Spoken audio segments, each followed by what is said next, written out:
Bonjour à tous, bienvenue dans l'émission 6 minutes chrono, le rendez-vous quotidien de la rédaction de Lyon Capitale.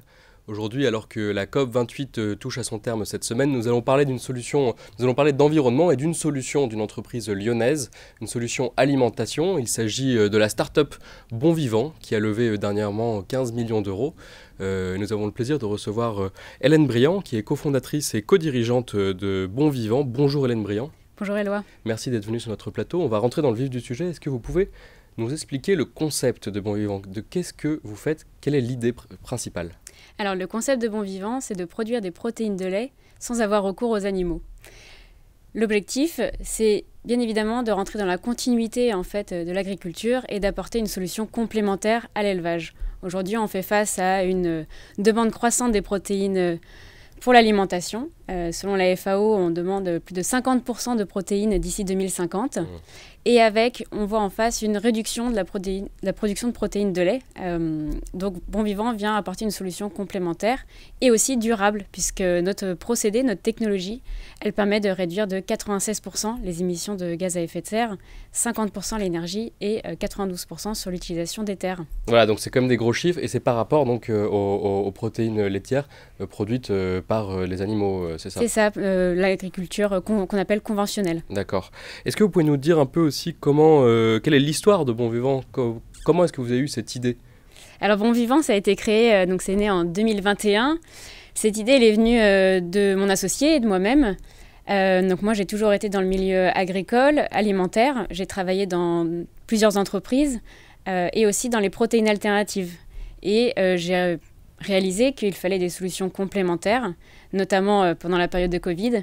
Et donc, avec mon associé, on a décidé de lancer Bon Vivant et surtout dans une région clé, à Lyon, qui est le centre de biotech français, qui est aussi un écosystème très dynamique pour Bon Vivant, pour s'implanter. J'allais vous demander, c'est intéressant de s'installer à Lyon, il y a une raison, c'est pas simplement un attrait pour la ville lyonnaise, bien que ça se justifierait peut-être, mais oui, il y a un écosystème autour, on en parlait avant l'émission, c'est ça. Qui justifie l'emplacement.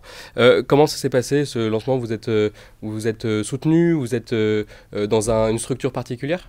Alors oui, on a été accompagné par qu'on appelle incubateurs, donc par les ARA, donc c'est une école d'agriculture de Lyon, et Pulsalis, qui est une SAT, qui en fait met en relation des experts scientifiques et des jeunes entrepreneurs. Une SAT pour le commun des mortels? C'est difficile à expliquer. En gros, c'est un organisme national qui permet en fait de faire sortir des technologies des centres de recherche lyonnais et met en relation donc, des entrepreneurs qui ont une idée avec des scientifiques du domaine de la recherche. Voilà, pour travailler ensemble. Est-ce que vous pouvez nous expliquer comment ça marche aussi? Comment est-ce que vous produisez cette protéine de lait? Comment est-ce que la magie opère pour justement ne pas recourir à une vache, tout simplement? Alors, l'objectif, c'est justement de produire donc, la protéine de lait. Dans le lait, il y a les protéines, c'est l'élément le plus nutritif qui ressort du lait.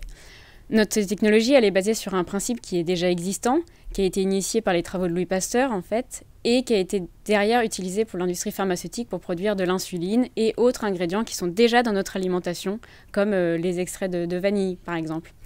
Donc nous, on transpose en fait ces technologies de fermentation, un peu similaire à celle que vous connaissez avec de la bière. Je ne sais pas si vous connaissez ce système. On utilise un micro-organisme qui a la capacité de transformer donc, du sucre en protéines.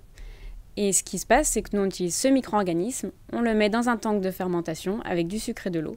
Il produit la protéine de lait et nous, on vient collecter cette protéine de lait et derrière, on va la commercialiser aux industriels de l'agroalimentaire. Et j'allais vous demander, dans quels produits ensuite, quels sont les produits finaux, quels sont les produits laitiers dans lesquels on peut retrouver, sans citer de marque?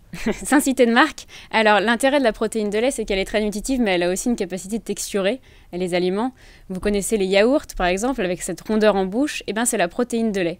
Donc, nous, la protéine de lait, ça va être un ingrédient essentiel pour les industriels pour faire des yaourts, des fromages frais et des boissons lactées. Et à vos perspectives, à moyen et long terme, voilà, vous le disiez en introduction, la demande de laitière est toujours plus forte et or la production est en berne. C'est un modèle qui pourrait se développer. Vous voyez comment dans les prochaines années? Alors, on a beaucoup d'ambition. On a beaucoup d'ambition puisqu'on souhaite d'abord donc, passer la phase industrielle l'année prochaine et préparer la commercialisation pour 2025. D'accord. Et donc derrière, ça veut dire Quel genre de développement des nouveaux locaux Des nouveaux locaux. Donc là, pour l'instant, on installe notre centre de développement à Lyon avec 1000 m². On est aujourd'hui une quinzaine de personnes. On va recruter 10 personnes cette année.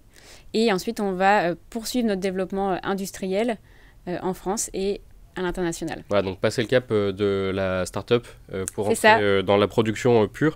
On a parlé aussi de votre levée de fonds en introduction.